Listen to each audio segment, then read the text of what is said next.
Hi, everyone. Welcome. We're just about to start, so everyone could take their seats. Don't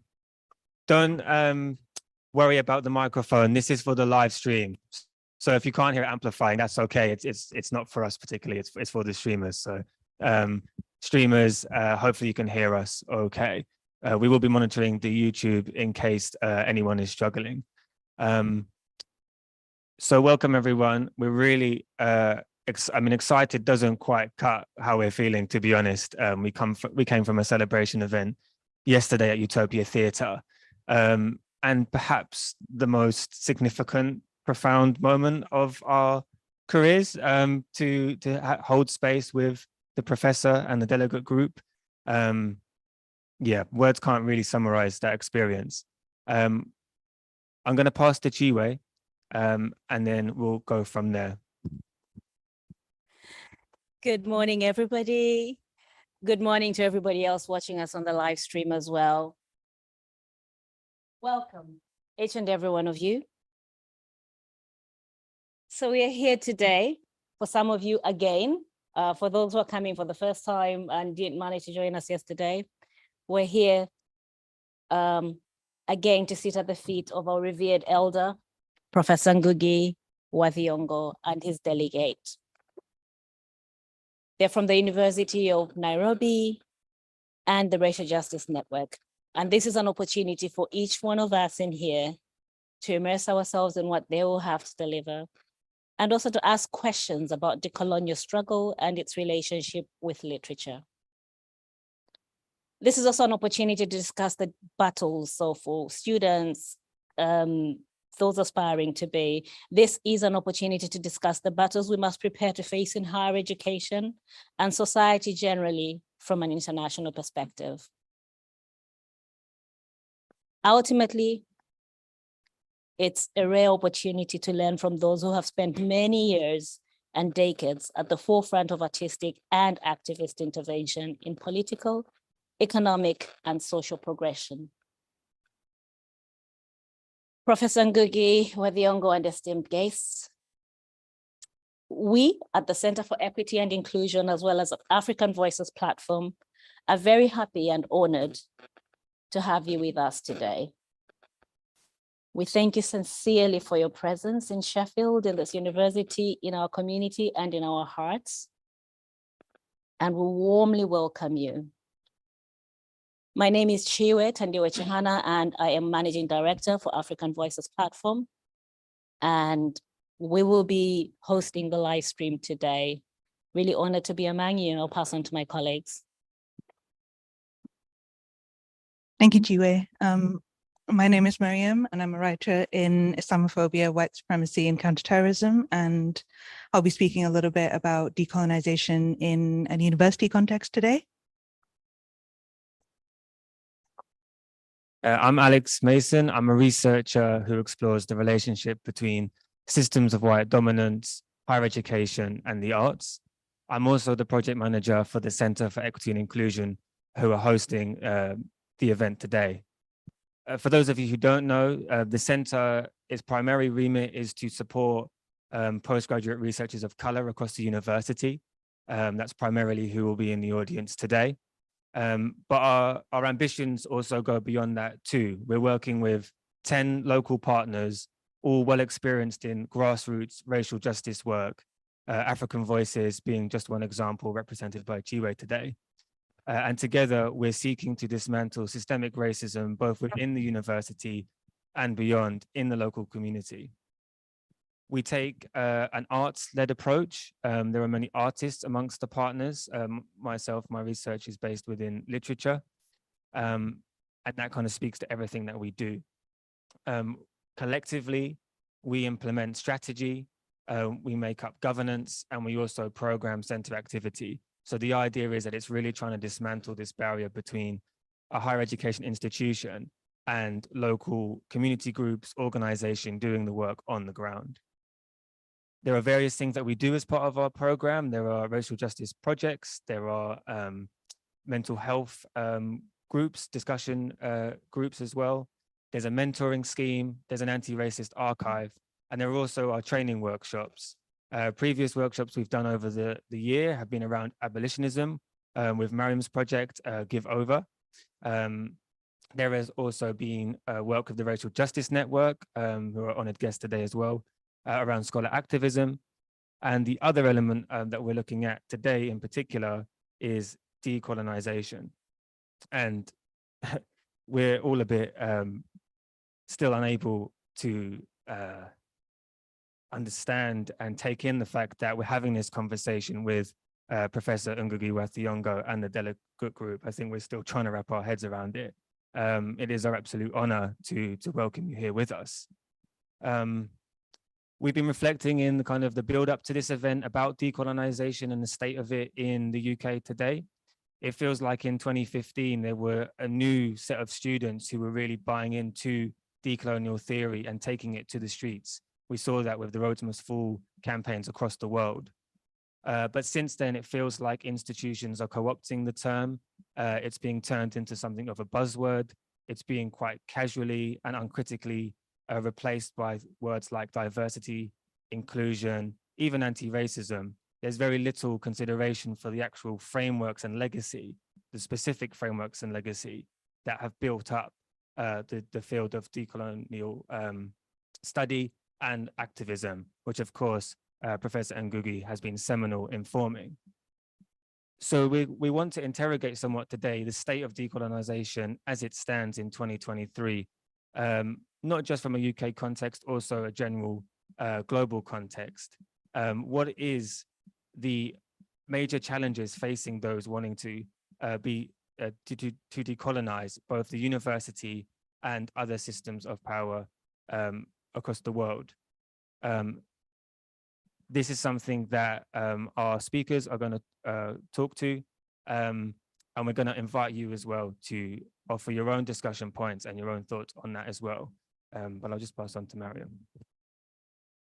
So I feel like it's really difficult for us to not reference decolonizing the mind, and there's some particular passages there which are more relevant than ever, and especially Professor Ngugi's encapsulation of theft or death when describing the system of global capitalism that structures coloniality. So one passage read, "Amidst this wasteland which it has created, imperialism presents itself as the cure and demands that the dependent sing hymns of praise with the constant refrain, 'Theft is holy.' Since then, those of us who are part of the colonized global majority have been forced to rally continually in resistance and struggle against neocolonialism and neoliberalism. Some intellectuals and politicians with their own ties and connections to the global South will all too happily sing like canaries from the neocolonialist hymn sheet. There are talking heads rushing in these same university spaces to decry critical race theory and wokeness. Universities across Britain, including the University of Sheffield, where we are now, have released public statements of commitment to anti-racism and decolonization, perhaps forgetting or purposefully putting aside the fact that they wouldn't exist in their current forms if decolonization were to happen. University management hoards wealth for the elite few. As some of you heard last night, wealth of knowledge, not just monetary wealth, but they hoard that too. Lecturers and academics at universities, who many of us would call supervisors, colleagues, and friends, work to replicate a literary canon that is narrow, white, and colonial. So this call for decolonization is not a metaphor, it's not a series of branding.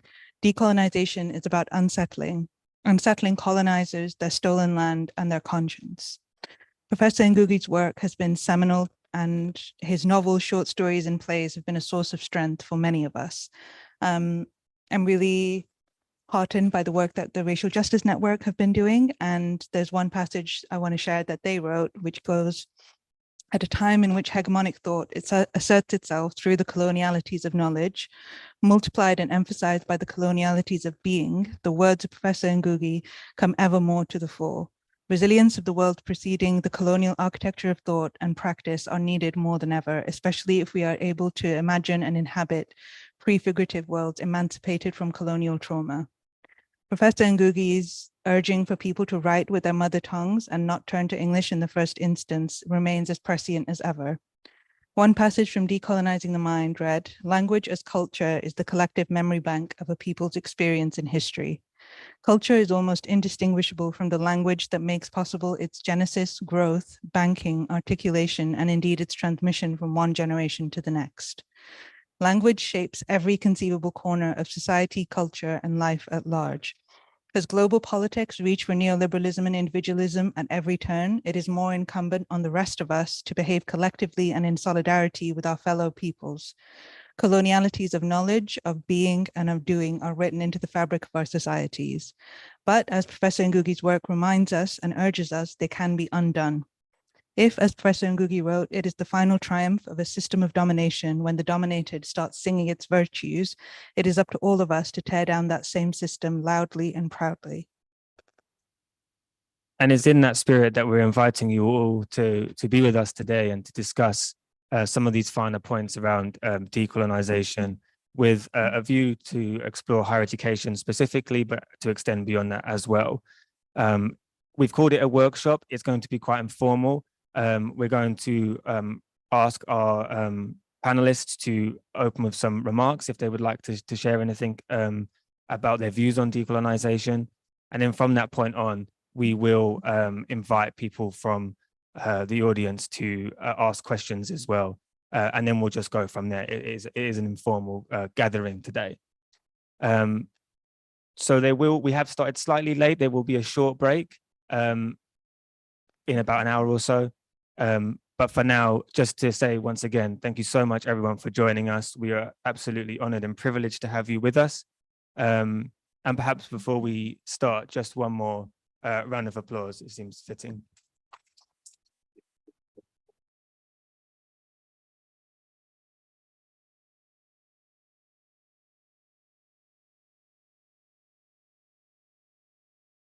Decolonize, decolonize, decolonize,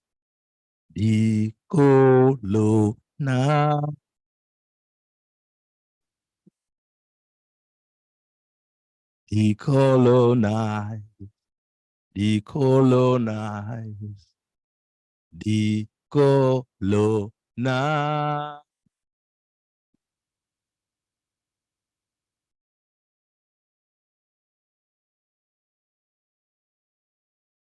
One, two, three, four. Decolonize.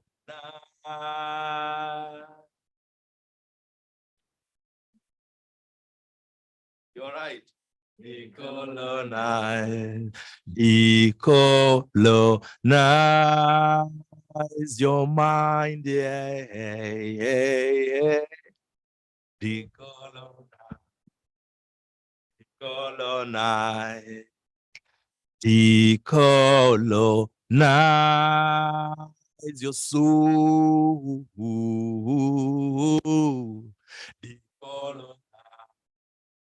Decolonize. Decolonize the mind of the motherland. Decolonize the mind of the fatherland. Decolonize the way you see your things. Decolonize your land and let it be free. Decolonize the land, let it be. Decolonize your names, let them be. 1, 2, 3, 4. It's your mind. Sheffield, Kenya, Somalia, Uganda, Nigeria. Oh,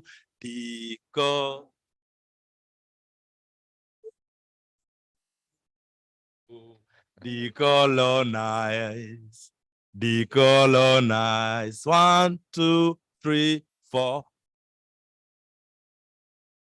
I cannot hear you. Whoa, decolonize, yeah, yeah, yeah, yeah, yeah. One more time. 1, 2, 3, 4.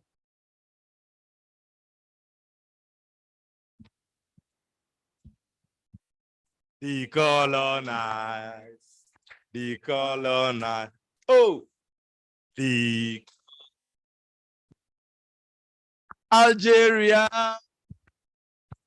Kenya, Tanzania, Burkina Faso, and Togo, India, in China, the US, Puerto Rico, Haiti, Jamaica, yeah, the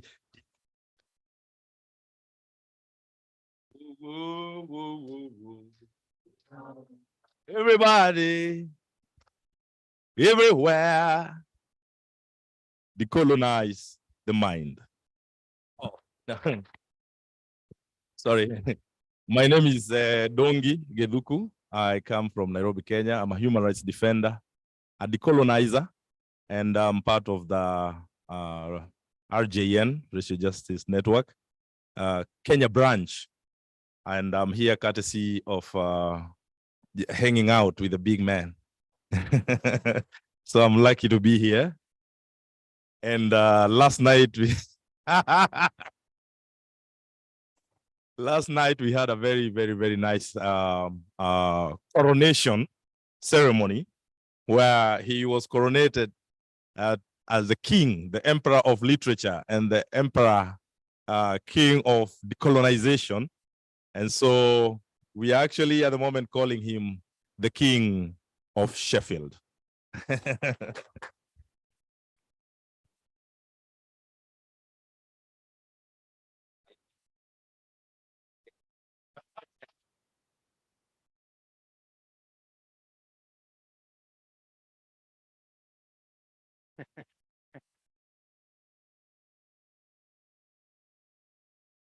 Good morning. It's okay, yeah? It's okay. Okay, so I'm very happy to be in Sheffield in order to flank our hero here. We are the four of us from the country Kenya. I hope some of you have been in Kenya. And we are going to introduce ourselves. Each one of us will say what they are, who they are. And I want to introduce you to a term called mwalimu. Can everyone say mwalimu? Mwalimu. Yeah, it means a teacher. So you can call me Mwalimu Gunga. Say again, Mwalimu Gunga. That means teacher Gunga.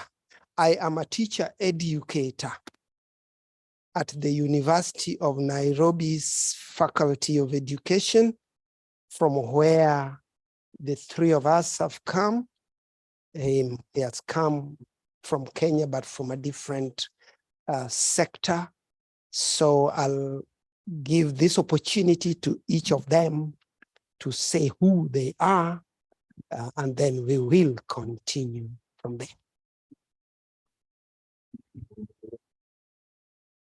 Start with me. Good morning.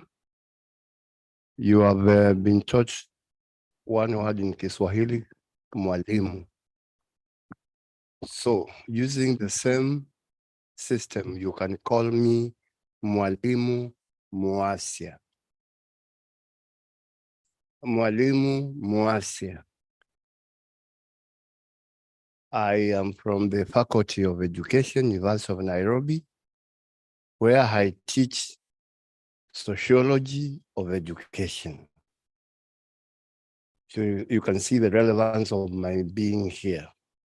Part of what we teach to the students who are going to be teachers in our schools is the content that they go to teach.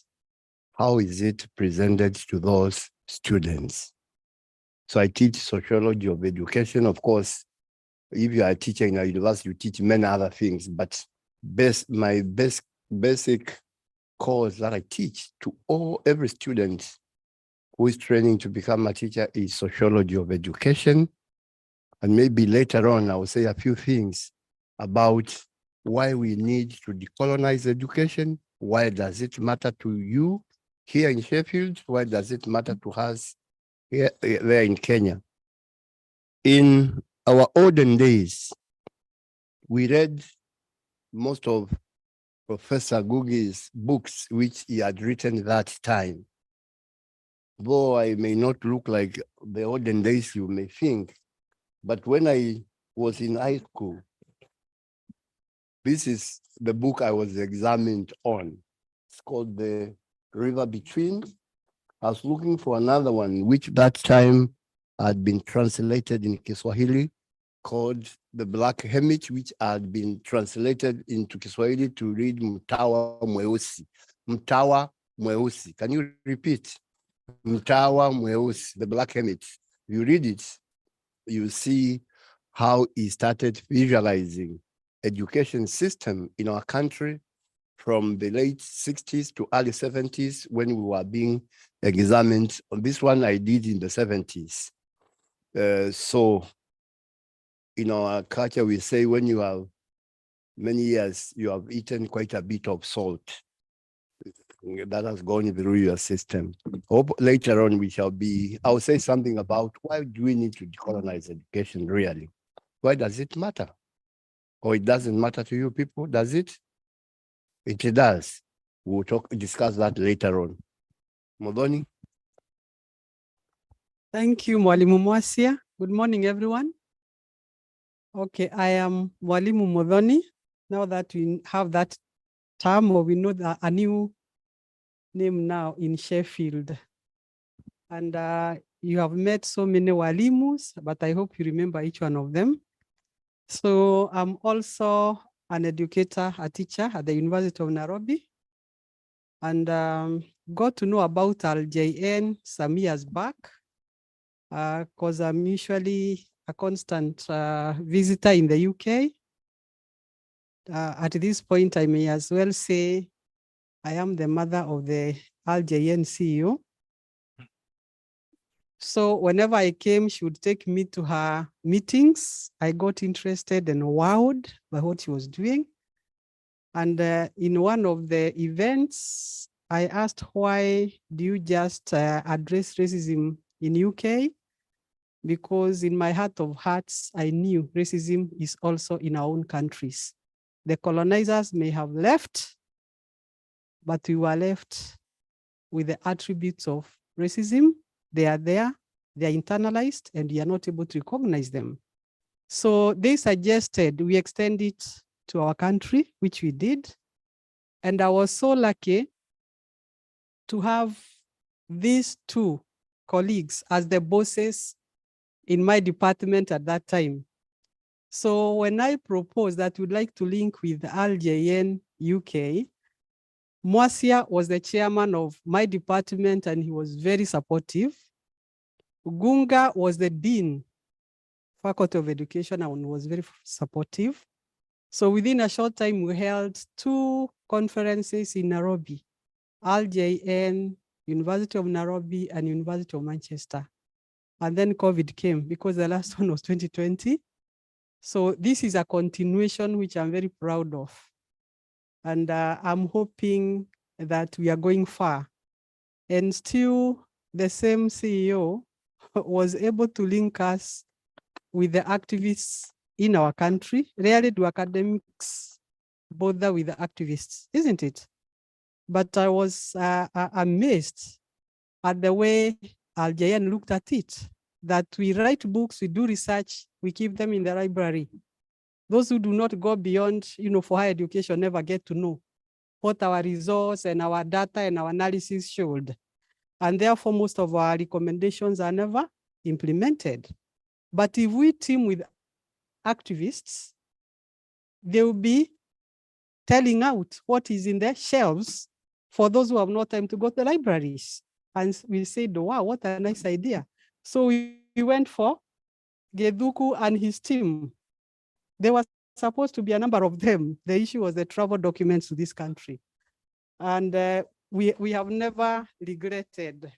So, sorry about that. This is just a continuation of something that has been going on. And I believe we are going to go far. This time I'm happy that University of Sheffield is involved, not just Manchester. And we started with the University of Leeds.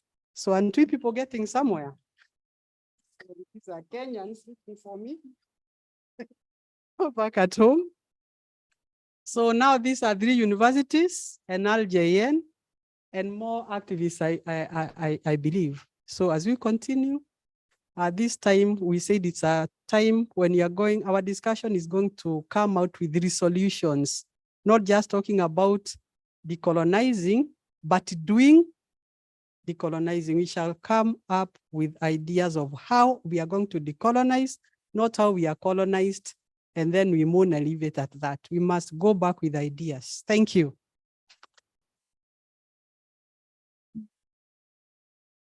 Okay, now, yeah, he's telling me, no, it's me. But I just want to the honor of presenting to you the one and only King of Literature, Professor Ngũgĩ wa Thiong'o. Yeah. He always steals the show. Once when I visited Kenya, I went to Kitui, yeah, another part of the country where they speak Kikamba. Huh? Kikamba. Huh? Kikamba is one of the many African languages in Kenya. Yeah. Like, I know a bit of your language. I can say, we myself. And we went there, Kitui, and we are going to appear on the same platform like now. But when I went to the platform, he wasn't be found. So as I mentioned his name, we're supposed to be here with Dongi. And Dongi came from behind the audience, somewhere here. And he went through the audience and he was singing a Kamba song. Which one is the song? Can you remember?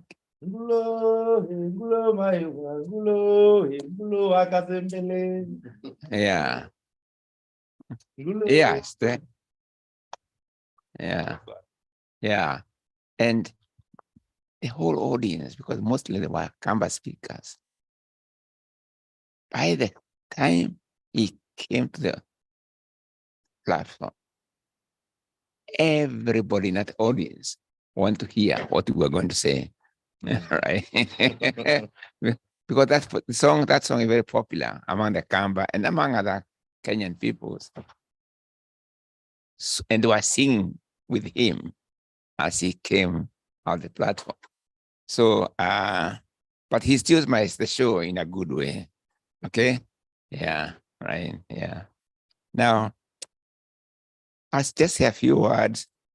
I can't talk about decolonization directly because obviously I can't do better than my book, Decolonizing the Mind. And some of you have read it. So you might anticipate what I was going to say, which is repeating some of the ideas in that book.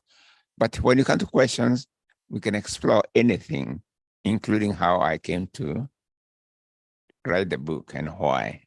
Yeah. But today I want to talk about something else, which not something else, is really an aspect of decolonization.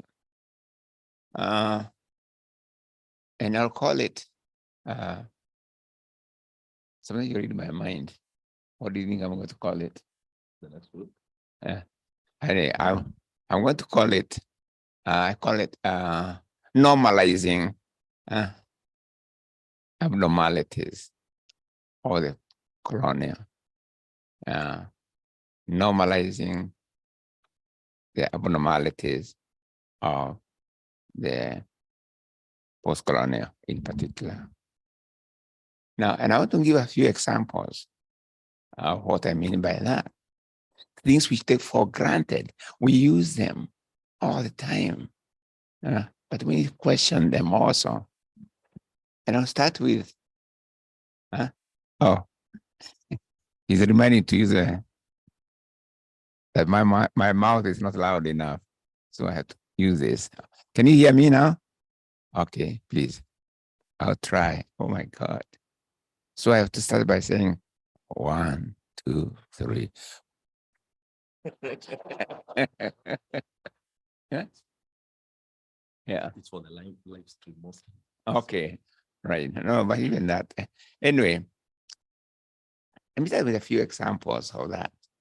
Normalized abnormality. Now, I will start with a colonizer and a colonized. There's no colonization without a colonizer and colonized. And you assume that the colonization at the very least, must mean the freedom, so to speak, of the colonized. Now, so we started with America, where I live. And I'm very grateful I live there. America is unique in this one, although they don't always recognize it. But there's no religion, no language, which is not represented in America. So when I'm there, I can meet communities from all over the world, like that, okay? Now, who colonized America? Nobody? Exactly. Yeah. So I just use generally the word white people, but of course the British were there. And as you know, many of the names we have, like New York in America, New Jersey, and so on, were really a replica of Rio, New Jersey and Rio. Yeah. But is colonization is colonizer and colonized. It means that the British or white people, let me use the white people in a general sense, were the colonizer in America, and it took the land of those who are native to America with thousands and thousands of civilization, right? They took their land, everything that we associate with the colonial. So these days, we celebrate, or they celebrate, American independence. You see where I'm going to? Yeah. So, how come the colonizer is the one who is independent? Right? So America is a good example of that, where white people or Europeans, Europeans colonized America. And we know it, we read in history, okay? They colonized America. They took land from Native Americans. But they celebrate American independence July 4th, okay? Which means the colonizer is now independent. And the people who are colonized, so they never went through decolonization. And we come to, that's an example of normalized abnormality, right? Right. They even use the word revolution. And they went through a revolution. Yeah. Yeah. But the other nations which are like that also, I'll mention Canada, New Zealand, Australia. Okay. Normalized abnormality. We never question their who owns Australia really, or we don't even study the history of those who are native to those lands, okay? We study the history of what the colonizers did and the achievements, okay? So those are examples of normalized abnormality. But there are many like that in the post-colonial area. The Philippines is another example. Philippines was named so by King of Spain, Philips, right? Now, people, they call themselves Philippines, the islands, and they are Filipinos. I mean, anyway, but we normalized as a norm, you know. If you meet a Filipino, he doesn't question it. He says, I'm Philippines and I'm Filipino. In our language is Filipino or whatever.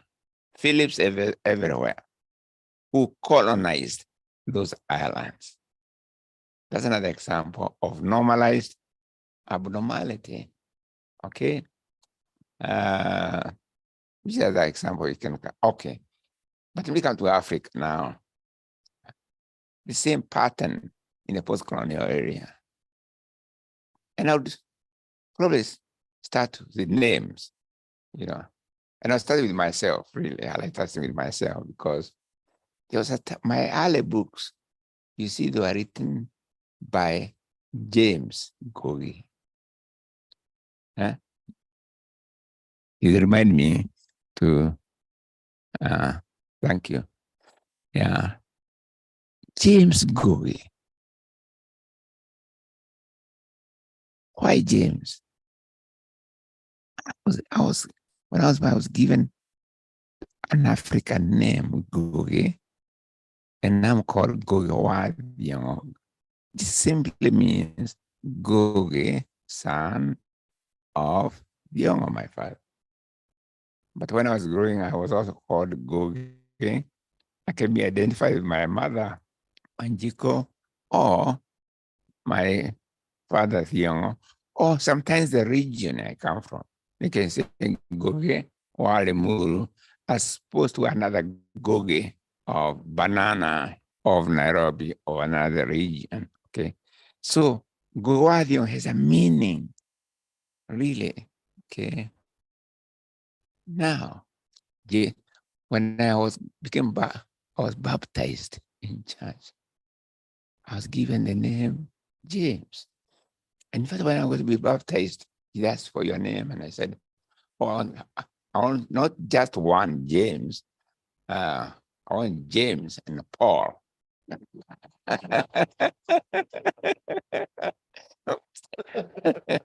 The priest said, "Well, I think James is enough." I wanted two of them.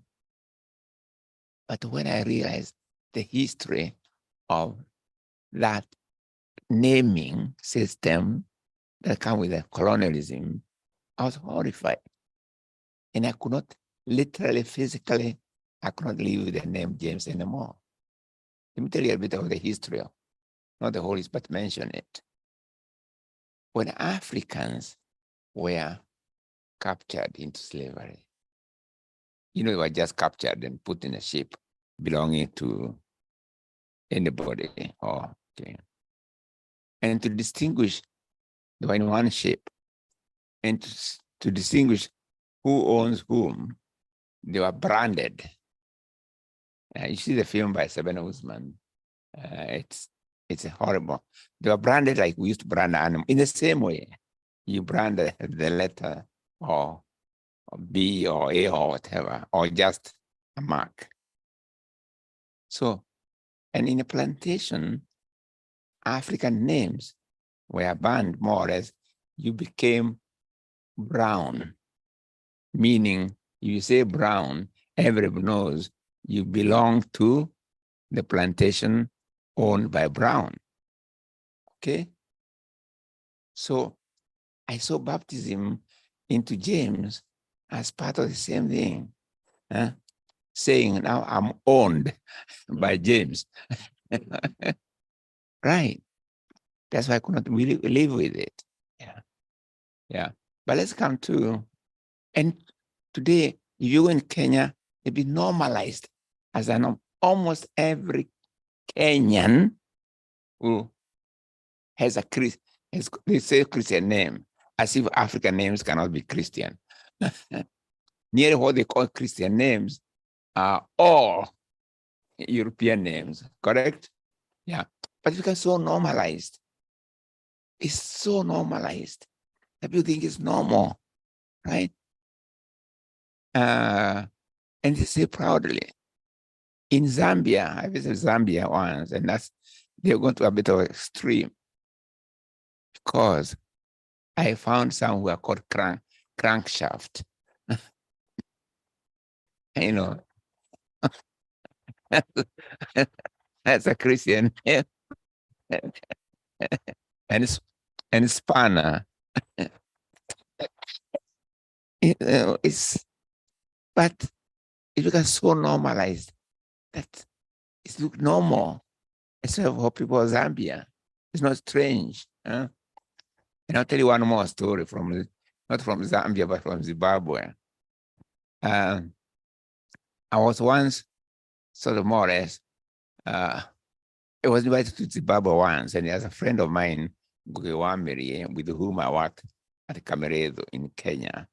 And both of us were forced into exile. He to Zimbabwe, me in England. Okay. So one time I went to Zimbabwe.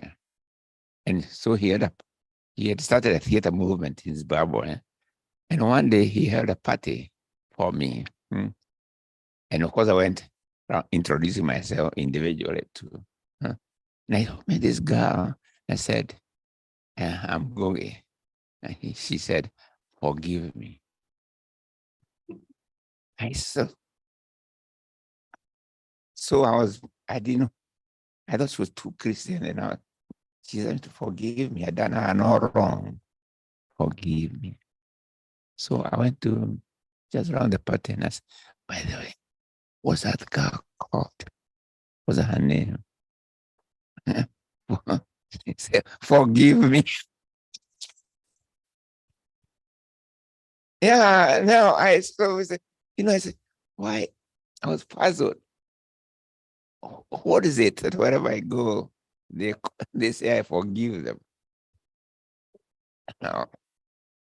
So I went to Ngugi, the lady Ngugi, and I said, can you tell me, when I talk to everybody here about that girl, it said, tell me, forgive me. They asked me to go forgive them. Why? So Ngugi laughed. Said, it's her name. Forgive me, right? But because so normalized, even that people, they are just, it's not strange to anybody that she said, forgive me, as her name. Okay. Yeah. But let's come to the more serious one. Language and African literature is the most absurd. Let me put it this way. Can you think of English literature in Zulu? Meaning English literature is only that literature written in Zulu or in Japanese, right? English literature is only literature written by people who live in England, but they write it in Japanese. That's real. English literature, right? But that's what we do in Africa. What we call African literature is actually that which is written in European languages. And I say I am part of that. When I started writing my two books, The River Between, We've Child, they were all in English. But then all African writers write in English. Wole Soyinka, Chinua Achebe, it become normalized as a norm. So somebody writing in an African language is not even mentioned as an African writer. So an African writer is the one who writes in English or French or Portuguese.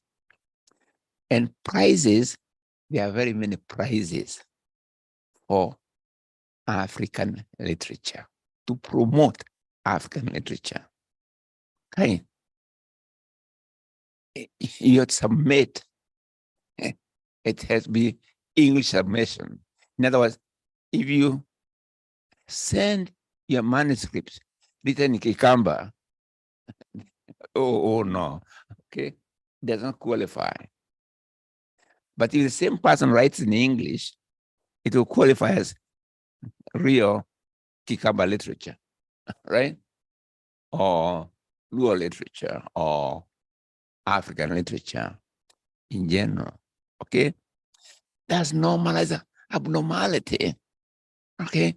And now it rules everywhere. African literature is taught. It's English, it's Anglo, I don't know what to call it. It's Anglo. It's not African literature, meaning it's literally written by Africans, but really is literature written in English, not in Igbo or Yoruba, and so on. That's normalized abnormality. It's so normalized that people don't recognize a book written in African language as literature. Huh? They recognize the ones written in English as literature, but it's normalized abnormality. Okay? I can give a few examples, but I think language is the most important because it has to do with colonization of the mind, and therefore the colonization of the mind should be sort of its opposite, so to speak. Now, there's another example I want to give because this one I can refer. There's another. Go to Google, please. Google this article called "Why I Write in English." Why I write in Irish here. Why I write in Irish. You can. It's actually there, and you can find it in internet. Just that title alone to take you to. Can you please find it and tell me the author and the full title, please?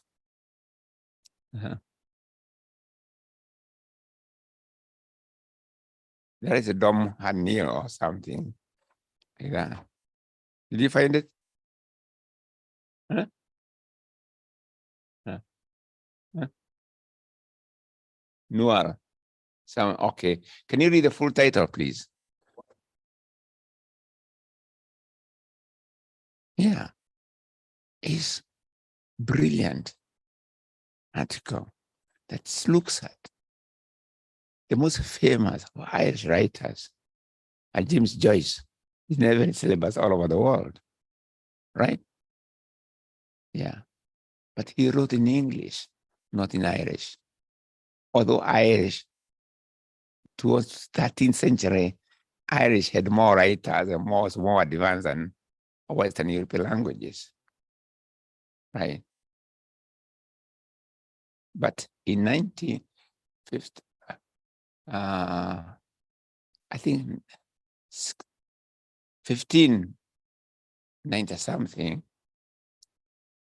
a person called Spencer, who was a contemporary of Shakespeare, and who was a settler in Ireland,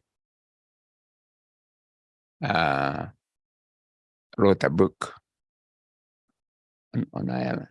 What was the title of the book? By Spencer. You see, I can't remember. Yeah, I remember the title in a minute, but you can check against Spencer. The book was published in Ireland at the present time, or something like that. In this book, there's an English lord or landlord who visits a settler in Ireland.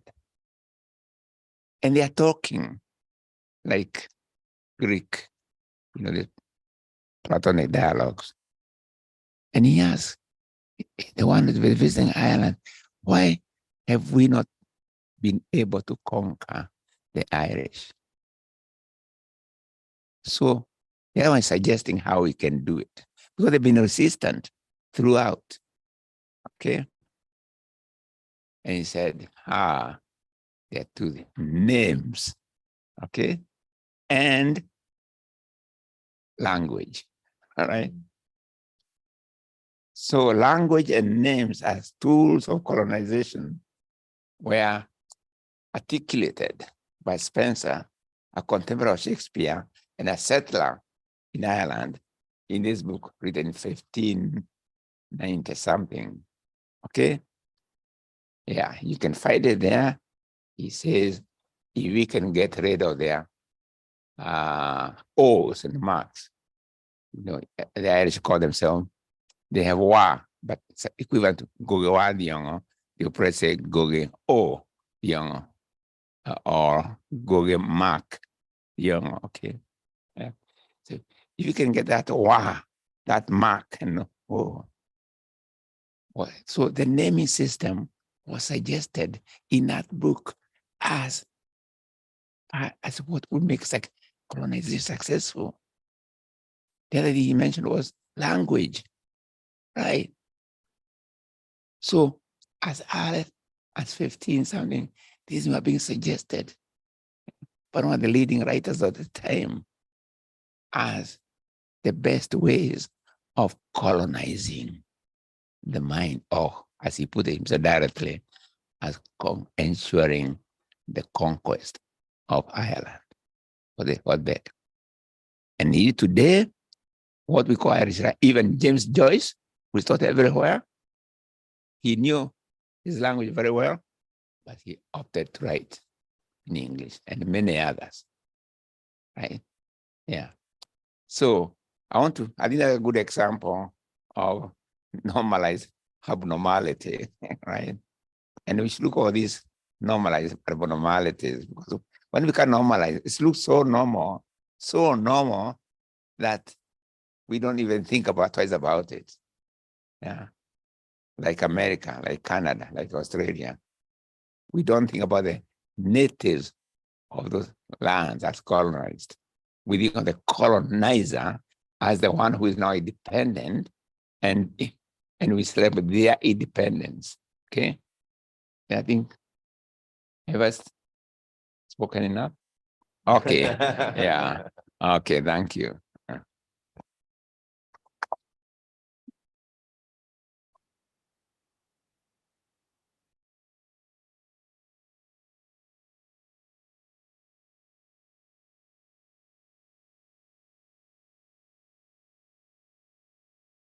Thank you so much, Professor, and thank you all panelists for sharing your opening remarks on decolonization. We're just going to pass to one more person to share their thoughts. Mamadi, I welcome you to the stage to introduce yourself properly and then to maybe respond to what's been said so far. So it's not one, it's buy one or have one and get another one free. I don't like being at the front of the stage. It's like there's a particular positionality which is more important than another. But we're going to be seated at the foot of the elder. Mwalimu. So thank you. So I'm Mamadi Ujuaje, and I'm a co-founder of something called Community-Centered Knowledge. But as Community-Centered Knowledge, we're a sibling or organization with the Racial Justice Network. And I've been working with the Race and Climate Justice group within the Racial Justice Network, and also now with Taiwo, with Collective Conversations. Thank you. Good afternoon, everyone. I'm Taiwo, the community organizer at RJN. As Mamadi said, being Leeds-based and of Yoruba descent, I've come to social and racial justice work through first necessity and then the pursuit of repair, both in those that I've experienced or witnessed or I've come to learn of, contemporary and historical.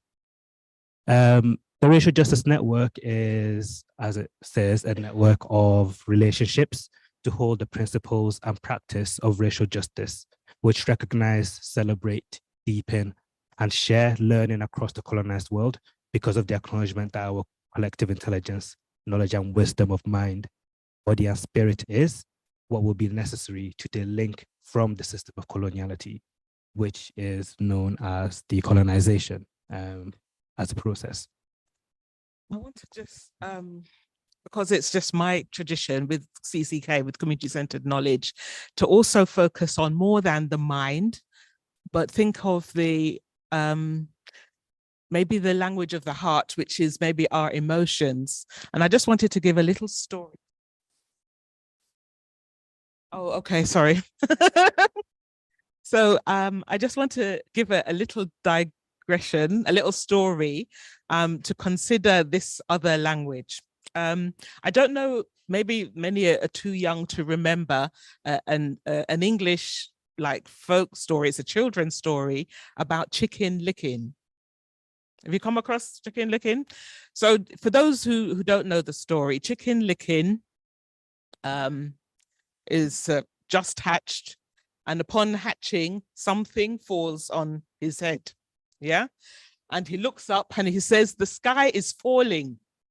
Oh my goodness, this is terrible. The sky is falling. I've got to go and tell the king. Yeah. So he runs off, and the first person he meets is Henny Penny. No attribution there because that's Wangari. So, right, Henny Penny. And Henny Penny says, where are you going in such a hurry? And Chicken Legs, the sky is falling. I've got to go and tell the king. So she goes, well, I'm going to follow you. So she gets behind, and they're continuing to rush. And they meet Ducky Lucky. And they the same thing. Ducky Lucky says, where are you going in such a hurry? He says, oh, I'm on my way. Sky is falling. I'm on my way to tell the king. And so it goes across the whole farmyard. Ducky Lucky, Goosey Lucy. I can't even remember all the different farm birds that he meets. Right. But a lot of the farm animals, and they're on their way, birds, and they're on their way. And then they meet Foxy Loxy. And Foxy Loxy looks at them sideways, all these birds. He goes, where are you going in such a hurry? And Chicken Licken explains, well, this morning I woke up, the sky was falling, and I need to go and tell the king. And so Foxy Loxy says, okay, I can take you to the king, just hop on my nose, right? And of course, he ends up eating Chicken Licken and each of the other birds. Now, when I was looking at that story and thinking about it, I was thinking, what were they trying to communicate back in the day?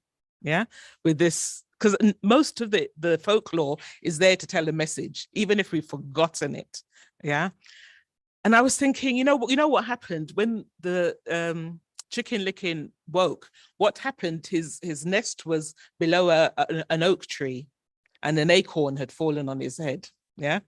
It wasn't the sky that was falling down, but once wounded, he became traumatized.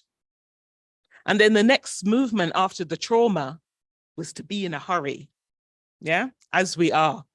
Yeah, we're always like, next thing, next thing, next thing. There's no time to process that wound. Yeah, and not only that, the wound, even though the wound may not have happened to you directly, it rushes through the whole farmyard, the whole community, the whole society, unexamined. We don't stop to think about, well, what is this thing? So I'm thinking, and obviously what happens is that we just get consumed at the end, or we enter into situations of consumption, let's say. Let's regard Foxy Loxy as symbolizing this thing, all because of the initial trauma, which never gets examined by ourselves. We never stop and think, none of those birds ever stopped and said, hold on, what's all this? Let's trace it back and let's find what this original thing was that didn't even necessarily happen to us. So it's another language. And I think in that, this, what's the expression? normalized abnormalities. This is a great and important normalized abnormality which sits with us all the time. What time do we take to reflect? And I wanted to say this because RJN has, through the process that Walimu Othoni has explained, reached out to her siblings and to a whole global network in Africa, Asia, South America, Abiyala properly. And that's reflected in RJN's makeup of the staffing and friends and on all the linkages that are made. It's also in the relationships of solidarity in those countries, and we could elaborate because there are deep relationships in Brazil.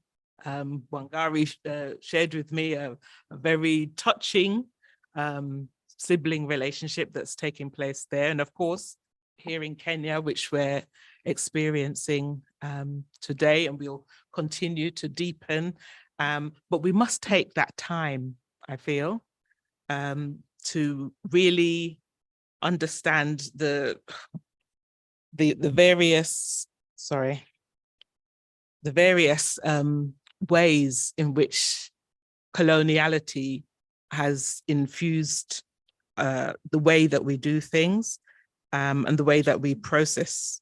So those colonial legacies are many, and so RJN practiced solidarity through showing up in those relationships I spoke about.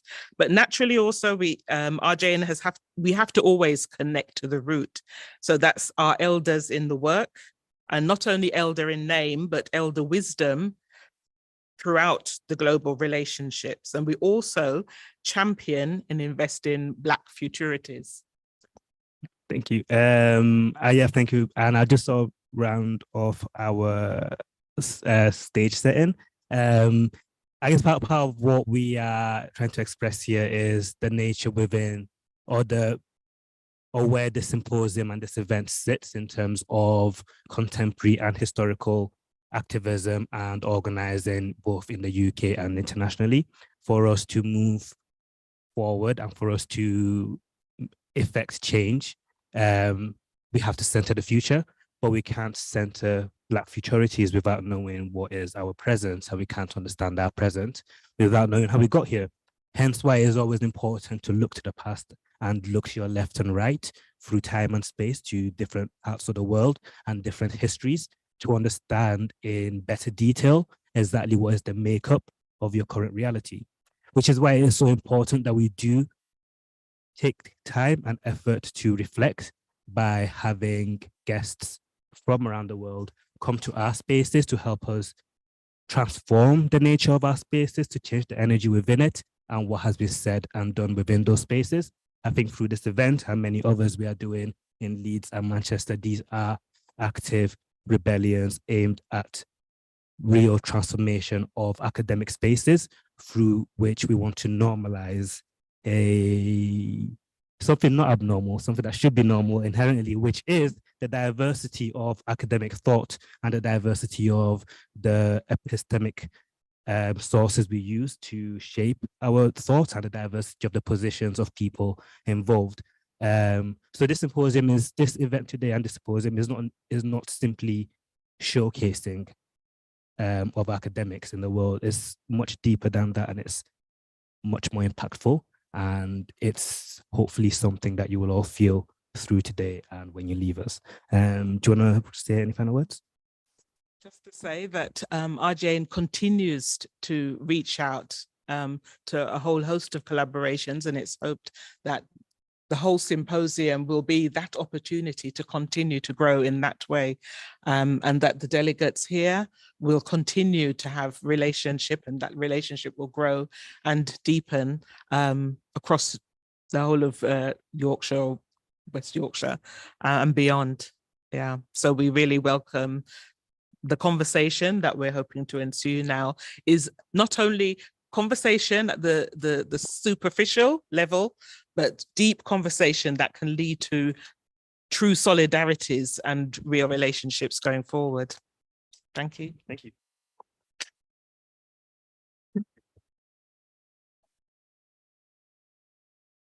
Thank you so much. And I think that on the point of reflection, the significant contributions made so far, I think have given us a lot of rich information to process and to reflect on for the remainder of this session, but for a long time afterwards as well.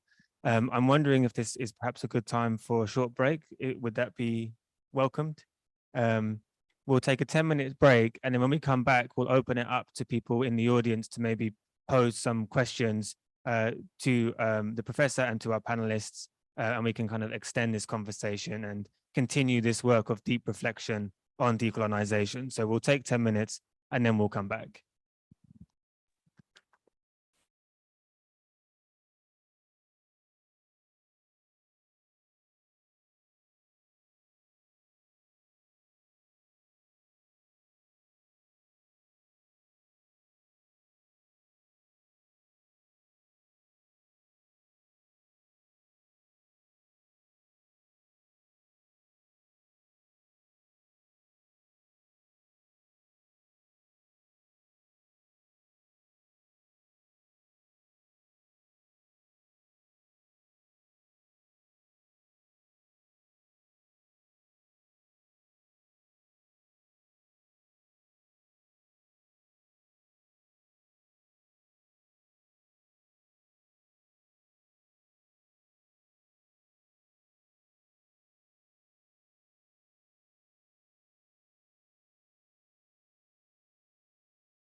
to the professor and the panel. But before we do so, I believe the professor would like to make an introduction.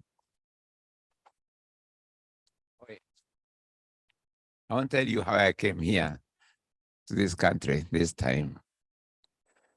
I've had kidney failure for the last 3 years, and also had triple bypass, heart surgery, and other surgeries after this here. So, and I couldn't walk really. Now I can walk a little bit with the help of my walking stick, but which, when you see me dancing around, is to disguise the fact I can't walk. So I do this. I'm limping, but instead of limping, I dance a little bit, but I'm limping. Yeah, and anyway. So for me, for the last 5 years, I have not traveled anywhere. Okay, physically, I could not travel. And I used to travel all over the world, more or less. Yeah. The person who made me walk again is here. Her name is Wangari. Wangari, can you please stand up? We see there.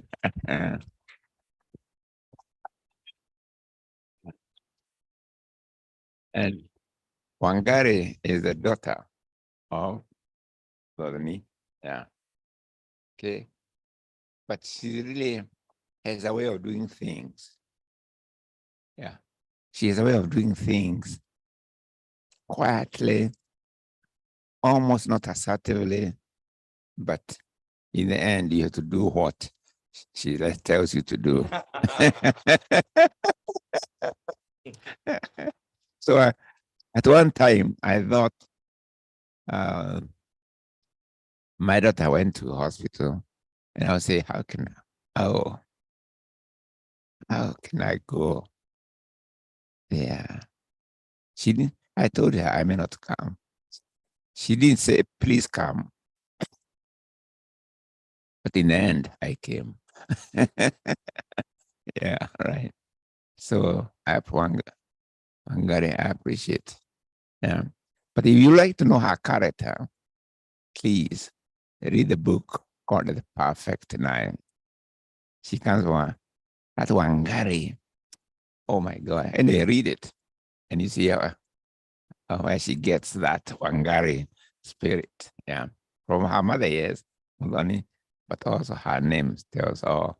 So read The Perfect Nine, which is a translation from a Gikuyu of my book called Keda. Yeah. Thank you, Wangari. Yeah.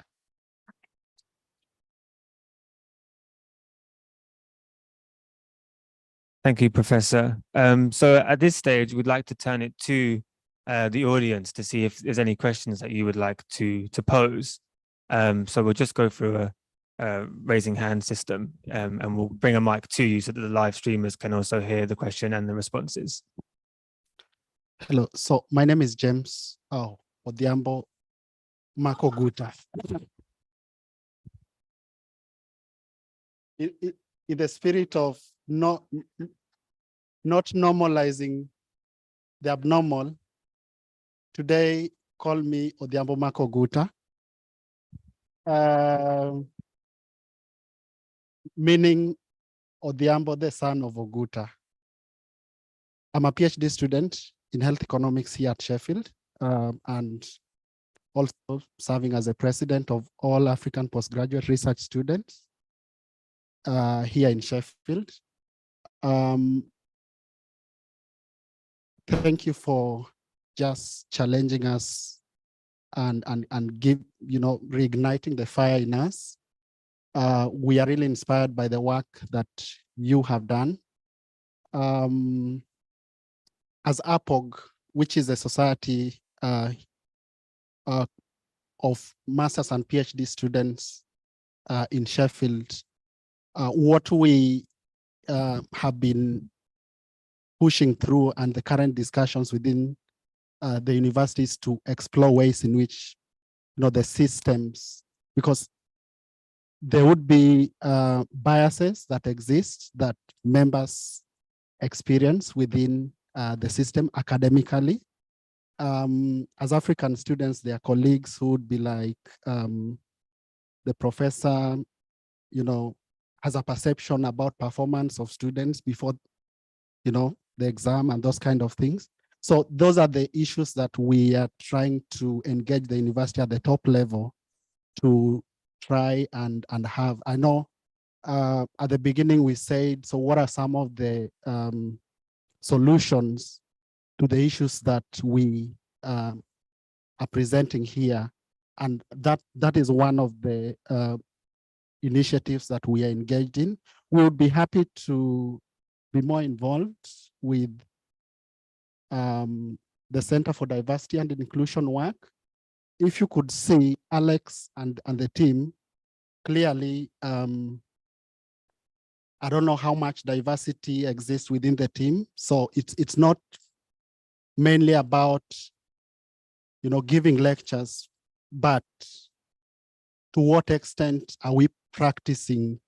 Is it about doing research, writing theses, publications, getting cited? How can we as a university engrave these values within our systems to ensure that inclusivity is not only said, but the receiver of initiatives that are supposed to be inclusive actually feels included within the system? We would be happy as APOG to be more involved in the work that you guys do. I know there are meetings that we have really pushed for to have with the top leadership of your team.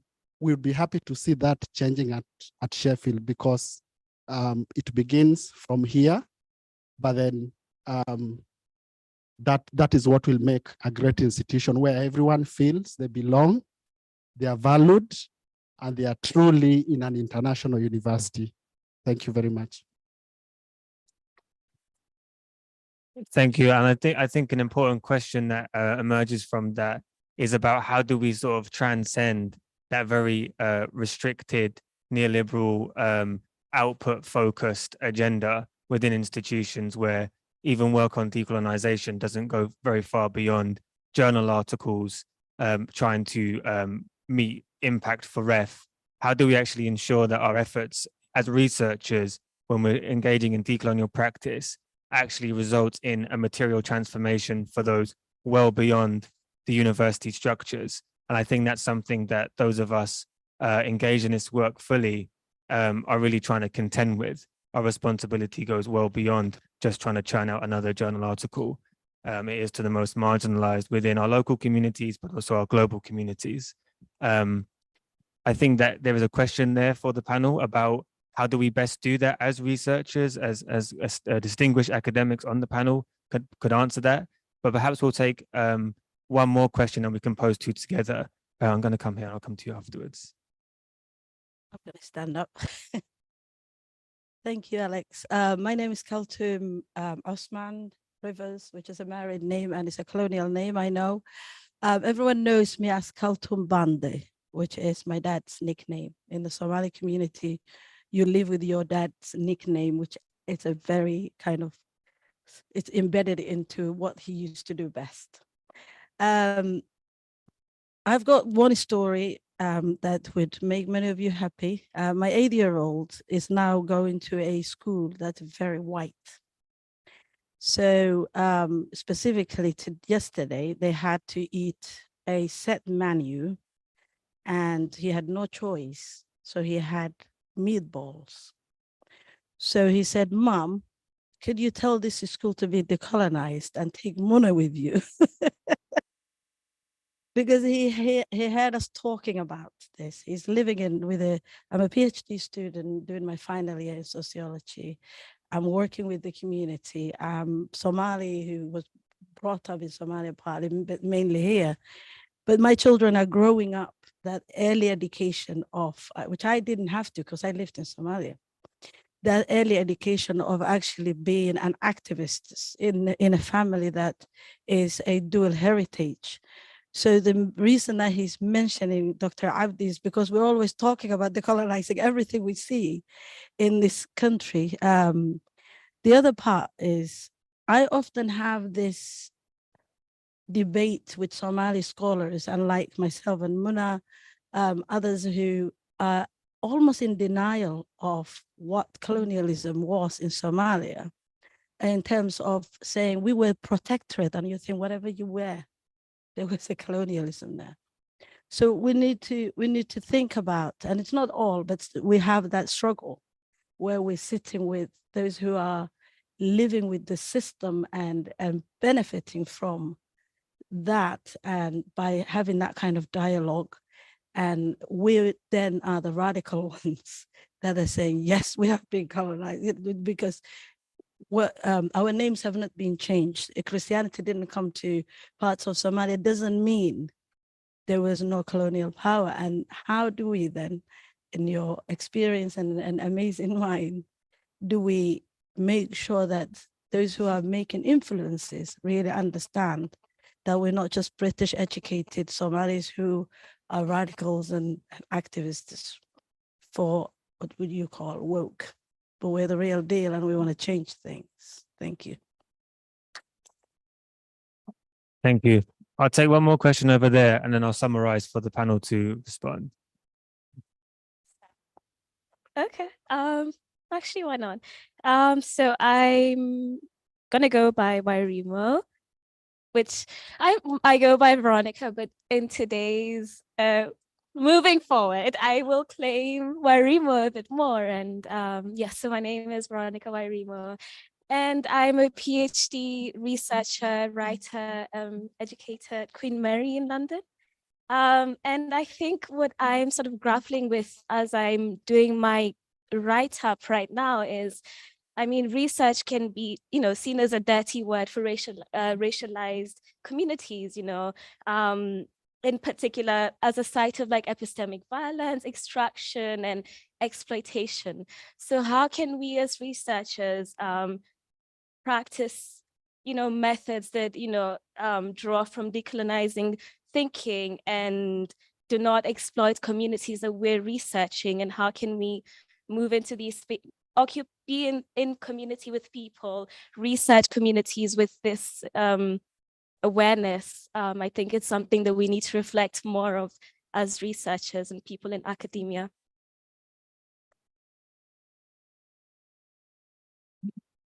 I think that question perfectly encapsulates what the first comment question was trying to grasp as well. So maybe that's the first thing that we can discuss as a panel, is how do we as researchers, people that are contained within this white supremacist institution, how do we manage to hold to the principles of decolonization? And how do we research in responsible ways that actually benefit our communities, both locally and globally, and doesn't actually perpetuate further harm?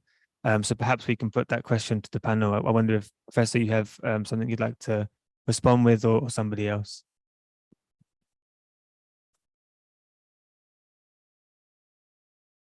Let me begin. We want to give the elder time to digest, then he can summarize what we are all going to say. The issue of research touches my nerve because I spent quite a bit of time doing it. And having traveled in our country, largely, or very many parts of it, I have come across practically things that were done wrongly. And I will illustrate with an example. Those who are familiar with our country, Mark would know Malindi. When you are in Malindi and you are traveling towards Lamu, 70 or thereabout kilometers, I don't know how many miles are those, Gunga, you are the mathematician, but they're about 50 miles from Malindi. There's a big settlement scheme that was started by Australians. It's called Marafa Irrigation Scheme. They went there, they wanted to help the people who live there. They built very nice houses for them and built a school, built a hospital, And then they brought the people who live there are now called Giriamas. They brought Giriamas from all over, and then they allocated them 2 bedrooms houses. Guess what? When I was there, most of those houses were abandoned, and they were even tearing down. The school had no children. The hospital, 1 or 2 people would walk in. The reason, it was whoever did the research and they thought people needed that did not take into consideration the culture of these people. When they were brought in one place, children started dying of malaria. There's a lot of it there because of mosquitoes. But the culture of those people is, if a child dies and your neighbor who you do not know, because they didn't bring people who are neighbors, they just picked people from the villages, brought them in one place, and they didn't know each other. They say, you are the one who has bewitched my child, and that's why the child has died. Another one dies in another house, 2, 3 houses away. He's been bewitched by the neighbor because they don't know each other. So you bewitched my child and has died. What is the result? They all left and went back. That was a project research and initiated with what I call, or without a human face. Before you go to a local community and do research on them, you have to have what is called a human face. What is it? What is the culture of these people? What is their belief?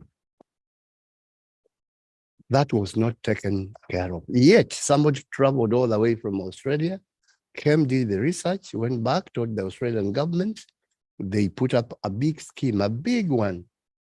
I can't remember the title of the book, but there's a publication about Marafa irrigation scheme. It has an interesting title, I'll look for it. But if you check around Marafa irrigation, Marafa is spelled as M-A-R-A-F-A. If you check, I think you can find there's a book about it, without a human face. The second example, that Wairimu, you could be maybe familiar with. Those of you may be familiar with the city of Nairobi. We have a big urban informal settlement known as Kibera. It is one of the most researched urban informal settlements in the world. A lot of, even if you go there now, you'll find a lot of people from here in UK, from Canada, from the US, and ourselves, even Kenyans, doing research. And for 50 years, not a single improvement is in that urban informal settlement. Why are we doing research there if we are not going to improve them? If you just, any topic, you can, the one in health economics, you can check. There's a lot of research about health economics in Kibera. There's a lot of research about water provision, road, name anything. In any field, even the engineers, I was just reading a thesis, a PhD thesis from one of the universities here, which has been researched there about urban planning. You go there, there's no planning. What does that tell us, all of us? That we are doing research without a human face. All we are doing is exploiting the ignorance of the people or the community. Those of you who are researchers, you would know this word. And when you go there, you find what we call in sociology, professional respondents. Because I have done work there myself. And when I went there, I met some people and they told me, all those questions you are asking, we have been asked so many times. I know the answers. So you don't even have to go there. Yes, they are called, who says it's a researcher? The ones who have done research in sociology or even in health economics, they will tell you, I have been asked this one so many times. So we know the answers. Don't even have to go there. We'll answer the questions, but give us something. Those of you are familiar with the coastal belt. There's a place called Kiwi, which has also been extensively researched, particularly by people in public health. You go there, you find those old men and women, or in the shopping center, they tell you, we know the answers. We have been asked. They will tell you in Kiswahili, hata jana watu wengine walikuwa hapa, waliuliza maswali hayo, tutakujibu tu saa hii. Kuna haja kwenda huko. Ask the Kenyans to translate for you. Why am I telling all these stories? That there is something, is a big disconnect between the kind of research being carried out and the benefits of that research to the communities. And those of you have, you can read from any search engine about decolonizing research. And then why is it that this research is not helping the local communities? Very simple, funding. Who is the owner of the money? Who is the owner of the money? If you tell them that if the people giving you the money to do research and you tell them, as you give me the money, please give me some little money that I can do 1 or 2 kilometers of water pipes. They tell you, go and look for another person to give you money. They do not want to give you money that would change the life of those people. When I was fairly young, I did some work on the health and the education of under fives. And as we were designing the project in Nairobi, I did suggest to my colleagues, one of them, the lead was a medical doctor, a pediatrician, Professor Ngũgĩ. I told her, if we want to help these communities, let us include medication in this project. And she bought the idea. So what she did, she asked every team would have a clinical officer and a nurse, and simple tablets for deworming and malarials. So I carried a lot of them to the coast. So when they had there's somebody giving free medicine, I had hundreds and hundreds of mothers and children to treat and to interview. By the time I was leaving, they asked me this question, and I would say it in Kiswahili and ask somebody to translate for you. Or I can translate maybe when we are taking tea. Daktari, utarudi lini? Doctor, when will you come back? Sababu hatujaona hii. Because we haven't seen this before. I end my story there. I hope I have said something about the decolonizing research. A lot of it does not have impact. Currently, now, there are people in Nairobi who are collecting biodata of people by paying them and telling them they come, I don't know what they are doing to people, what they are putting in people's eyes, and they are able to collect a lot of data, which would include part of DNA, and they give you 7,000 Kenya shillings. That is about how many pounds? 50 pounds. And they are doing it, but they are not telling people what they are doing with that information. And that cuts across most of the countries in Africa. And you can read about decolonizing research. The catch point is who is the donor of the money? What is their interest? And all the time, the interest of the donor has absolutely no interest with the community being researched on. And that is where we have got everything wrong about research. That's why Kibera is the poorest and the highly researched area. I was thinking if I got data, I would document how much money has gone into research in Kibera, and it runs into billions of Kenya shillings. If somebody, this is the economics, those people who are interested in those kind of things, because somebody will give you money and tell you, this is the information I want. If you deviate a bit, they are even doing research in some parts of northern Kenya where there's a lot of drought and famine. You are going to ask people about their feeding habits, their water usage habits, but they are not carrying a kilogram of rice to those people. They get the information, yes, We get the nutritional status of the children, but no physical support for the children. Thank you very much.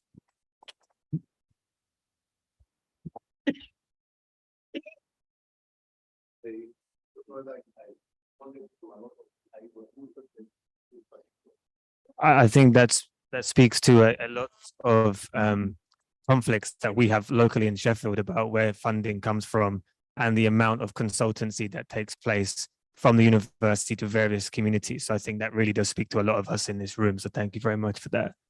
There was a question around, absolutely. Now,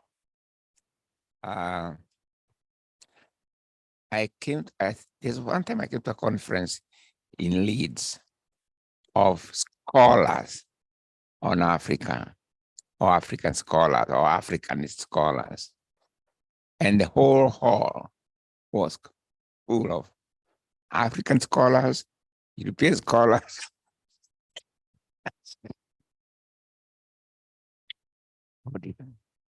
Okay. Somebody tried to stop me from saying what I want to say, but I'll say it all the same. Okay. Maybe them. Yeah. I was curious because all these are Africanist scholars. So I started by asking them a question. How many of you have ever read a book in an African language? None. What about a chapter? None. A page? None. A paragraph? A few raised there. But those are from Africa. Okay, I have a page. And yet, all of them were experts on aspects of Africa, right? So, when they go to research, okay, they don't have to know the languages at least, but you have, okay, what they used to do, and what I remember is they use African informants. Informants is the one who were asking questions that he talks to the people and there's translation. But often, even the original material responded to in an African language by say the dwellers of our place. They are not reserved as primary. What is now takes to primary or keeping libraries and so on is the English version of the original. So what I say, the question of languages is very important also in matters of research. Yeah. And to me, no African scholars, whether African, they don't bother to know an African language, especially the area they are going to research, right? But if they do, they don't preserve the original in the language, of the questions and answers from the community. The primary material or research that anybody else can come and see what they do is in English. Yeah. So to me, it seems to be the question of language is very important, both for African scholars and non-African scholars. But here I blame, or I want to put the burden of that to African scholars. Yeah. Because we follow the same technique. We don't bother to know. Even if you are researching in an area in which you are the expert, or at least you're part of that language system, you find the English being used more as the way to preserve what they have found out in that area. In other words, they take away from African languages and then destroy them. And I'm not sorry, but I'm talking about African scholars as well. In terms of language, we don't think our languages are of any value when it comes to either research or writing. Okay, somebody write a good, I'll go to Cumberland, and I'm not saying it's you, sir, but write something, but collect material for other people, and then write it in English as a book, or we don't, or something on paper. Yeah. So this is a really, for me, I would say is a respect of African scholars and Caribbean scholars. Yeah. You must know Creole, the language of resistance created by Caribbean people, by African American people, right? You don't say, oh, that's bad. The languages created by Caribbean people were languages of resistance because the African languages were banned. Okay. So what they did was using the rhythm of African speech with English sounds, and they created new languages. And those languages will be respected. Okay. And then lastly, this sounds my position on knowledge. Knowledge begins where you are. Every knowledge has to begin with your body, with the first step you take from your house. And the more you step out, the more actually you get to know more about your where you came from. And then it goes enriching each other. The farther you go, the more you look back on where you come from and the connection. So it's dialectical. Okay. So I want to sum up this with a phrase I'm using quite a lot these days. Knowledge is from here to there, there to here, in the dialectical progression of mutual illumination. If you start from here and it go educating each other, the more you know about your place, the more you like to notice differences in the other. And the more you know about other cultures, including English culture and so on, the more you look back and say, there's a difference between here. But if you don't know where you came from, if you abandon your language, you don't know where you come from, right? You must start with self, with mother tongue. But if you have no other languages, that's good, right? You're adding to what you already know, okay? So I'd urge all African scholars and other scholars of Africa to really look at their relationship to African languages, yeah. So remember, for me, knowledge, just remember 3 words: from here to there, there to here, in a kind of dialectical process, meaning they help each other. Colonially was the opposite. It's all knowledge began in Europe. And that's what we inherited. Yeah. That's why that guy from Australia could come and set up something about agriculture in Australia as normal. All right. Yeah.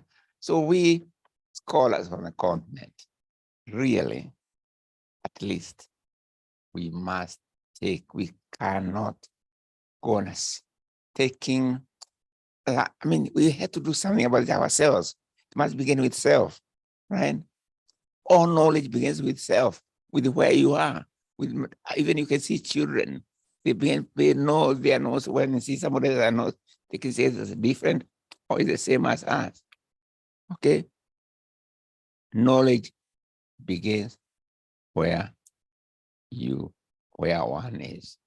Here to there, there, here. What is a question of language? If you know your mother tongue very well, and you add English or any other language to it, you are adding empowerment. So wonderful. You're more empowered, right? But the colonial was the opposite. knowing, say, a colonized language was dependent on negation of your mother tongue. Literally, people were punished for speaking African language in school compound. Today, African government accept the same criminalization of African languages. But we must fight. It's so demeaning, really. I say, as an African, I just become sometimes sad. So that we accept that as ourselves. When there's more empowerment in knowing ourselves, our language, and then adding other languages to what we already know.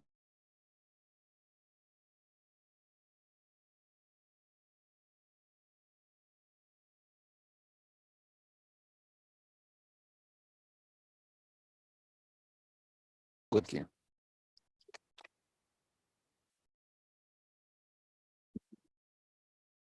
Thank you. We will wrap up shortly, but I do want to take just a couple more questions so that we can pose it to the panel, and then I'll wrap up from there. I know, Muna, you've got one as well. Hi, thank you first of all for all of your contributions. It's been incredible to listen to. My name is Muna Abdi. I was a lecturer in the Faculty of Education at the University of Sheffield, at Sheffield Hallam University, sorry.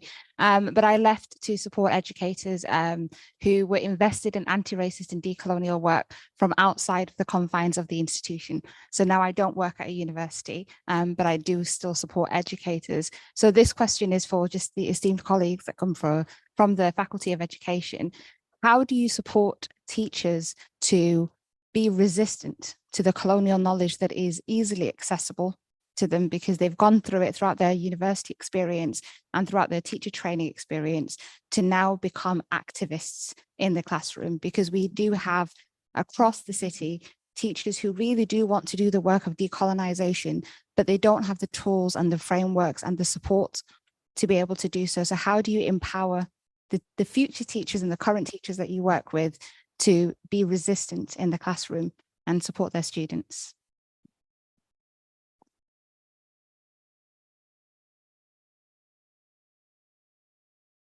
Yeah, this is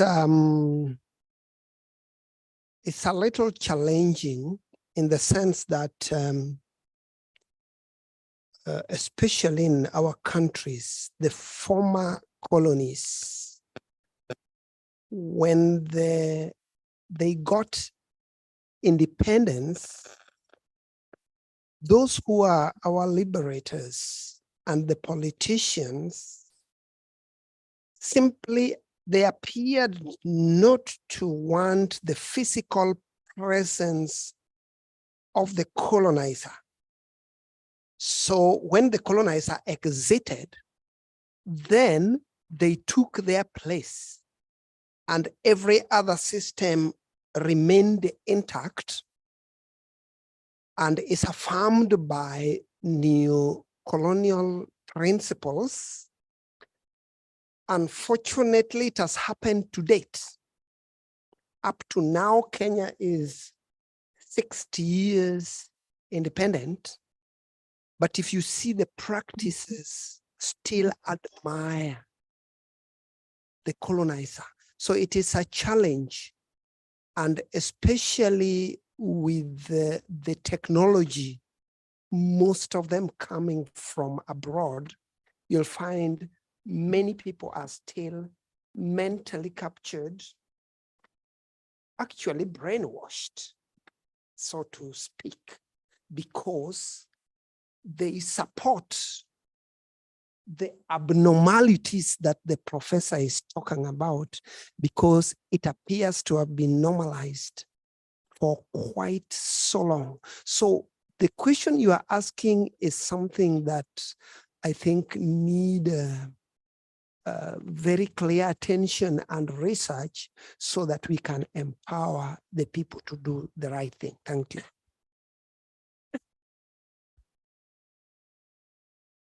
Now, thank you, Professor Ngũgĩ. Now, may I also say that as much as we have not seen total change because of the control by the politicians, The educators have tried their best. Any chance that we have had an educated politician, especially to head the Ministry of Education, some of them formed some commissions of education. Attempts have been made.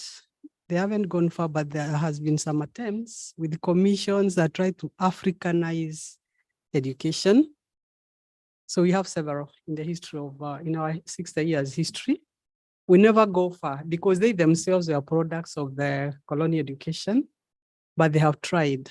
Now, recently we are establishing a new system because originally we had the 7-4-2, and then 3 in the university. Then they introduced the 8-4-4. That is 8 in primary, 4 in secondary, and 4 in the university. Now this time we have come to another one, the CBC, curriculum-based, which has tried to bring in the element of our culture, a curriculum that is trying to make our pupils self-reliant, an attempt to decolonize. We are still at the initial stages. In fact, this year we have the old and the new graduating at the same time. Now, as a university, and I think Mwase and Gunga will say or confirm this, we are still as educators trying to think how we are going to train those teachers, because we are teacher trainers, because we are supposed now to train the teachers who take over the new curriculum, the CBC one. And at the same time, we still have the ones in the older one. We need to change ourselves first for us to know what to train the new ones in. We are still at that phase, which is going on currently.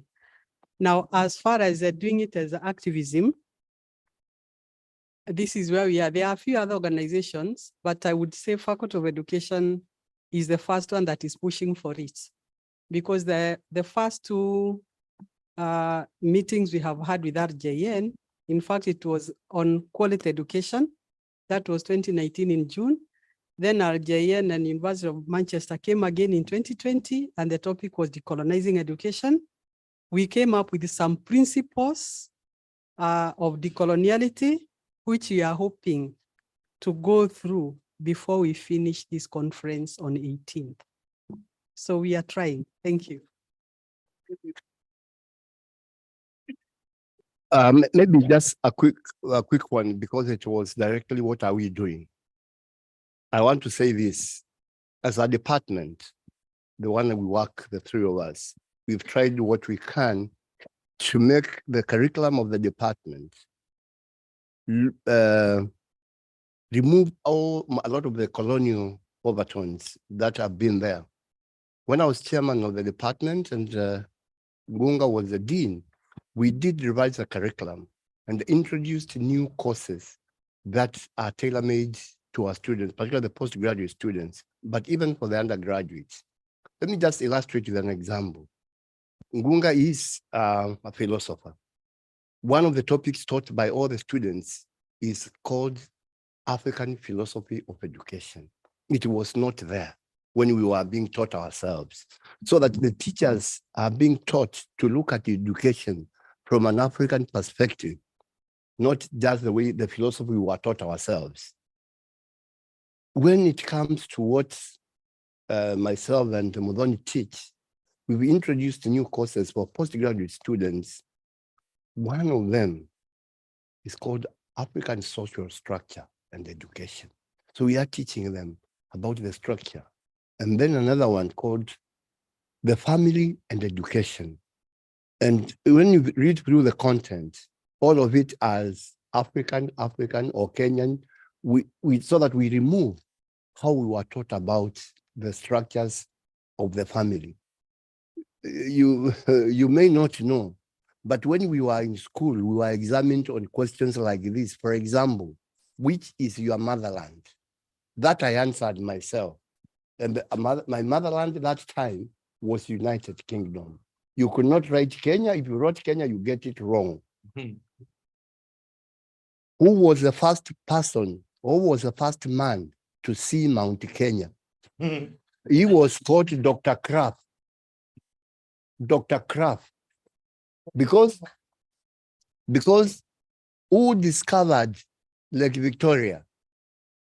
Dr. David Livingstone. That is what, so we have removed all those. And if you look at the reading list that we provide to the students, we always make sure that it has books that are written by African scholars plus others. As a department, we've written what we call teaching modules ourselves. Myself, Modoni, and others, we have authored like, I think 8 of them written by ourselves. So when we are making reference to the students, we ask them to start with those ones. And we have, as much as we can, tried to use our local examples to try to remove who was the first person to see this, to see or to discover Lake Victoria. I went to Uganda and I went to the source of the Nile and it was written there. Dr. Speak stood here for 2.5 hours watching the marvel of the source of Nile. And there's a big plague written is the one who discovered the source of the Nile. And there were people living around there. So those people were not human beings. And on and on and on. If you go to my old school in Mombasa called Shimolatewa, I was staying, the dormitory I slept was called Agri. And there was another one called Ada and others, Livingstone. Even after many years after independence, the names are not there. I was going to say institutions have to be decolonized, even for the teachers. But if you go to, what was it called, Prince of Wales? There's a school called Prince of Wales, Nairobi School. The dormitories are still those names. It is very, very difficult, just to come to your question, even for us teachers and the teachers. We have a very big private school sector in Kenya. And I wish you can read the advertisements. Experience with international curriculum is one of the criteria for recruitment.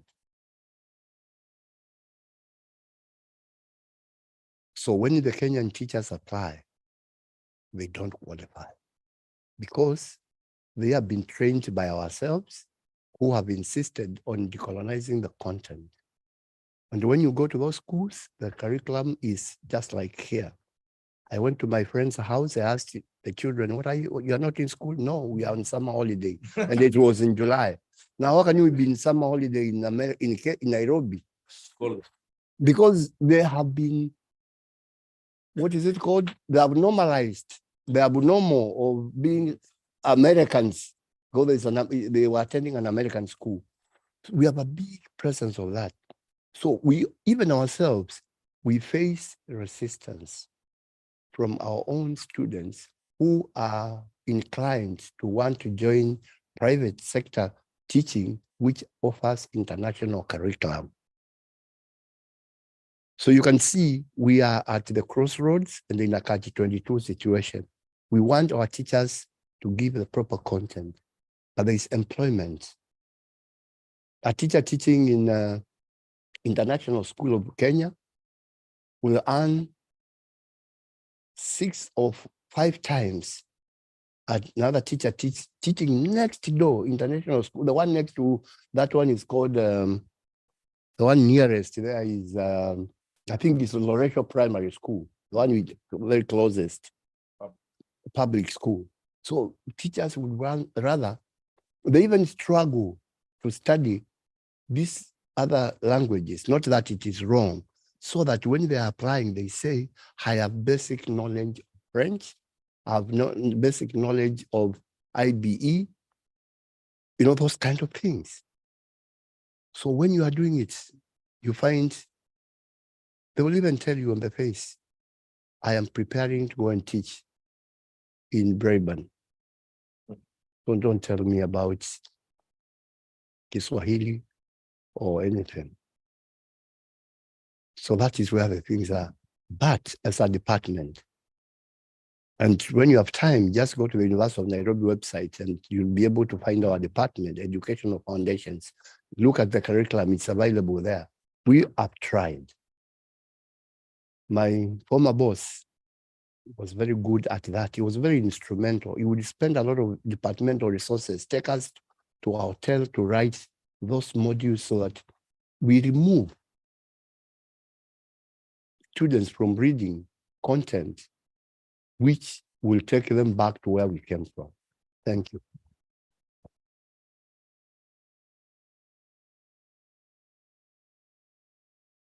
Thank you. Okay. Oh, okay.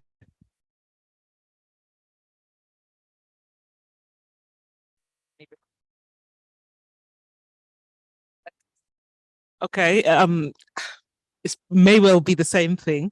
Muna, I was going to suggest that you speak with Wangari here, who is the CEO of Racial Justice Network, who's behind the whole symposium, because on the website, I believe, are the principles of decolonial practice, which I think are really useful to adopt. They have come out of the work that has been done with Kenya and other global institutions.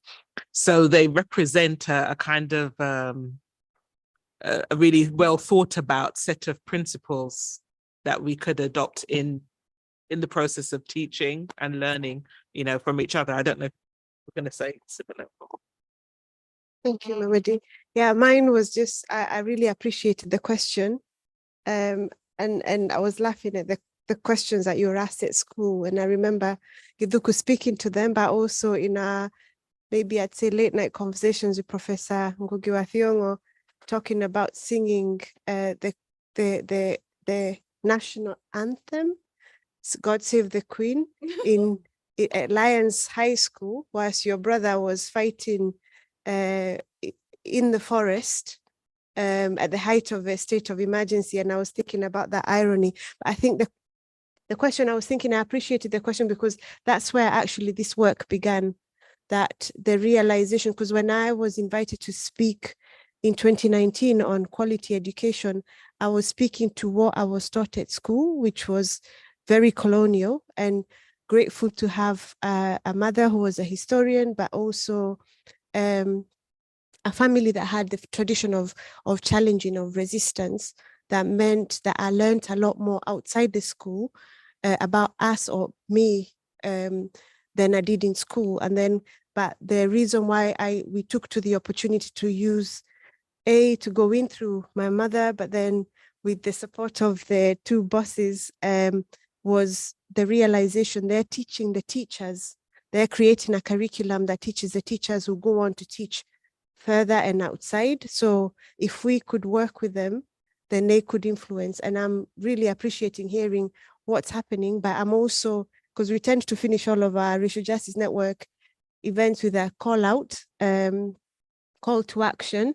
So to say in terms of collaborations, because what we're doing like in multiple angles, from this connection right here to connection of, as Ma'am shared earlier, of activism, because I'm doing finishing my doctorate in Manchester, but I'm also an activist at heart. So the reason why when we went back the second time, we wanted to engage with the activists, creatives, and the challenge around what sits in the shelves that isn't spoken to, isn't out there, but also isn't, was something that we do as Racial Justice Network. So the call to action for us is we don't want to hoard this relationship. And that's why I'm grateful, because I was here a couple of months ago, which is when I said to Alex of this plan, but we don't want to hoard and close in.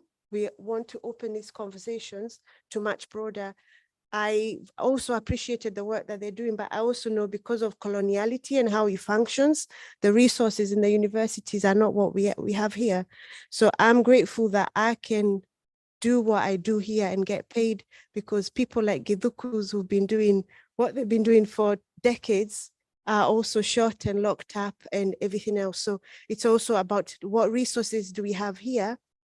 What privileges do we have here as people living in diaspora in these communities to work with those other communities? So we're not just telling them to do stuff, we're also assisting, similar to what the example you use about being practical with it. So we are hoping out of this symposium in the period that they're here, that there will be relationships that are built that I don't have to be in the middle of, or the Racial Justice Network, that actually work is created, because I also feel what we have now in terms of decolonization is been watered down quite a bit.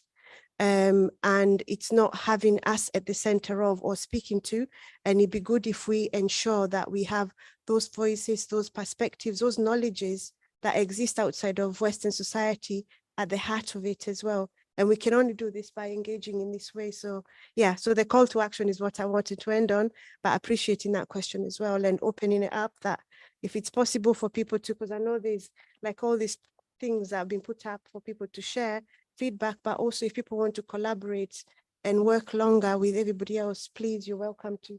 Thank you. Thank you so much.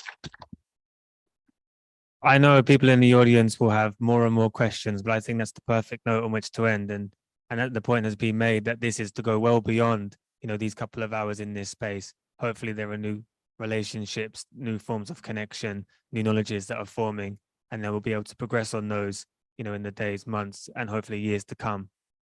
So we invite you to be part of that development. But for now, I think we just need to say thank you one more time to the Racial Justice Network for organizing all of this, to our panelists for speaking with us today, and of course, Professor Ngugi wa Thiong'o for joining us and honoring us with your presence. We really appreciate it. So thank you, everyone, and a round of applause if we do.